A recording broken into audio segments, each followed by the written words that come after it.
Joe Cook here in the Sports Seat for you this evening, bringing you some Channel 11 sports for this Wednesday night. The Gold Panthers continued their slate of road games last evening. They also continued their winning ways in the first Alaska Baseball League game of the year. Fairbanks was in Chugiak last night and had to mount a comeback to take down the Chinooks, but the Gold Panthers pulled it off with a 5-4 win. The Gold Panthers rallied with 3 runs in the top of the 5th to gain the lead after trailing 3-1. Jimmy Sinatro had the bat working, going 3 for 5 and had a solo home run to lead the Gold Panthers. Kyle Harrington's double brought in 2 runners for Fairbanks to give them the lead for good. Harrington, a sophomore from New Mexico Highlands University, joined the team Tuesday. Now that's how you make a first impression. The Gold Panthers face the Anchorage Bucks tonight in another road ABL game. Fairbanks is 3-0-1 to start the season. Now on to some club soccer. Some of our interior teams are competing in the lower 48 in some summer soccer tournaments. Earlier this month, the Eclipse 99 under-14 girls won the Alaska Airlines Cup in Anchorage, and the boys Phoenix 99 under-14 squad came in second. Today, the kids are learning about tough losses. The Eclipse 99 lost its opening game in the U.S.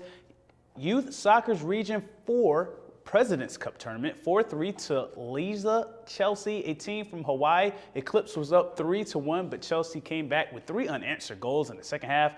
Alexis Shipman led the Eclipse with 2 goals. The double elimination President's Cup tournament is in Boise, Idaho. The Eclipse will play Platinum FC Sanchez, a Southern California team, tomorrow at 10 a.m.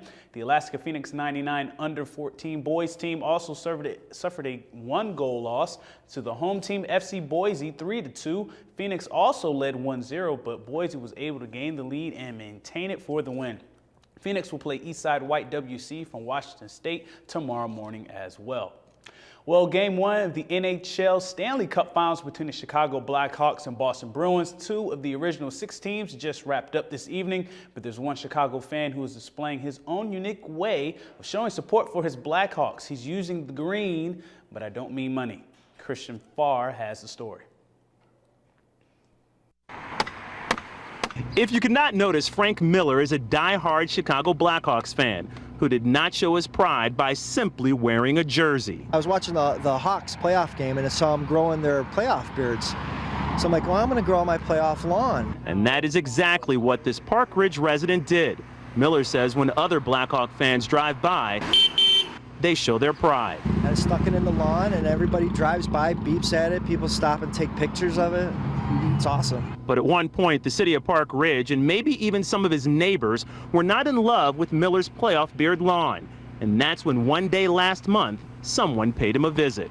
They came out. I was watching the playoffs one night with my son, and I hear a lawnmower going off, and I come outside. I'm like, what are you doing? The guy was cutting my lawn with this giant industrial-sized lawnmower, and he said that the city had come and paid him to cut my lawn. Since the city mowed his lawn, Miller says he still has not cut it and hopes that his playoff beard lawn will bring the Blackhawks luck in their final Stanley Cup matchup against the Boston Bruins. But he knows the Bruins will be a tough team to beat. I am a big Blackhawks fan, and of course I want them to win, but Boston's a very tough team, very tough team. And after the Spurs just dismantled the Heat last night, 113-77 in Game 3 of the NBA Finals to take a 2-1 lead in the series, there can be one explanation for the Spurs hitting an NBA Finals record 16 threes. Donuts. You see that? Yeah, they look pretty good too. The El Volcan Panderia Bakery in San Antonio started making donuts in the shape of the Spurs NBA logo when the Spurs made the playoffs, and they can hardly keep them off the baking racks. The bakery is actually giving free Spurs donuts to San Antonio Spurs players to show support. And I wouldn't be surprised if Danny Green and Gary Neal, the Spurs, had a couple of those donuts before last night's game. And that'll do it for sports tonight. Thanks for rocking with me for a little while. For more KTVS Sports, just go to Twitter, YouTube, webcenter11.com. You know it.